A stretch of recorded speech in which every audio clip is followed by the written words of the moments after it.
हिंदवी स्वराज्याचे संस्थापक छत्रपती शिवाजी महाराज यांच्या जयंतीनिमित्त मुरगुड शहरासह परिसरात विविध कार्यक्रमांचं आयोजन करून जयंती मोठ्या उत्साहात साजरी करण्यात आली।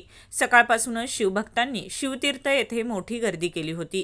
कार्यक्रमाची सुरुवात छत्रपती शिवाजी महाराजांच्या पुतळ्यास मुरगुड नगराध्यक्ष सुहासिनी पाटील यांच्या हस्ते पुष्पहार अर्पण करून आणि अभिवादनाने करण्यात आली।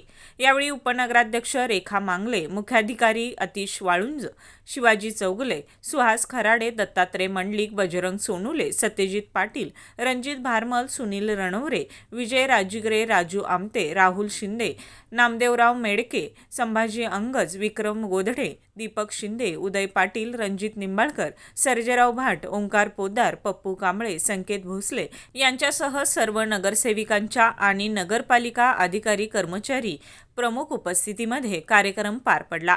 यावेळी मर्दानी खेळांचं आयोजन करण्यात आलं होतं। जय भवानी जय शिवाजीच्या घोषणांनी परिसर दणाणून निघाला।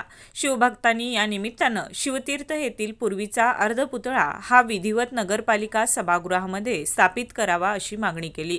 यावर नगराध्यक्ष यांनी लवकरच त्याची पूर्तता करू असं आश्वासन दिलं।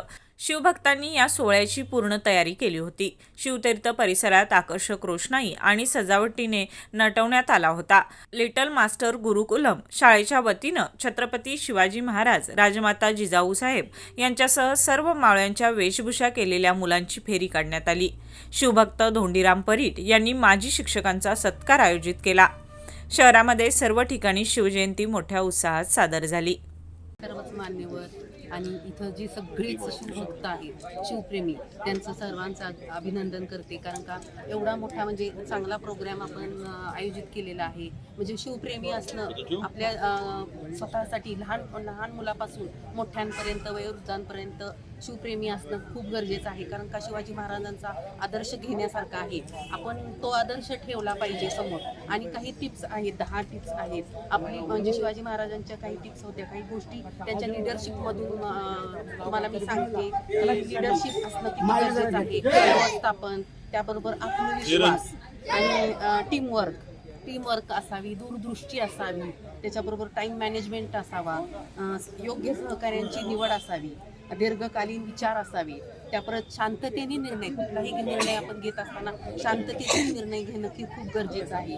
आणि छोटी सुरुवात म्हणजे आपण छोट्या म्हणजे थेंब, आपण एखादं तळं साठवायचं असेल तर आपण थेंब थेंब करून ते तळं साठवतो। तसं काही विचार आपले जर हे करायचे असेल तर ते शांततेत घेणं खूप गरजेचं आहे। आणि छोट्या विचारातून आपण मोठ्या विचाराकडे जाऊ शकतो। हा आदर्श आत्ताच्या जी पिढी आहे, जी पिढी आपण तर लोक सगळे आहोतच, त्याच्याबरोबर तरुण पिढी कशी घडली पाहिजे असे हे आदर्श आपण घेतले पाहिजे शिवाजी महाराजांकडून।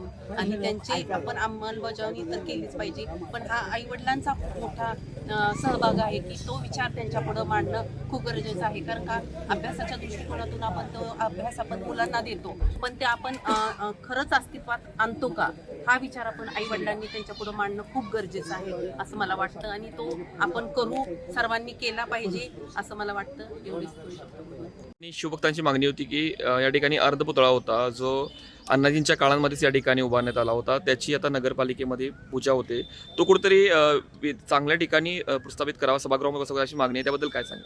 नाही, त्याबद्दलची मागणी आहे, त्याचा आम्ही विचार करू आणि त्या गोष्टी पण आपण करण्याचा प्रयत्न करू।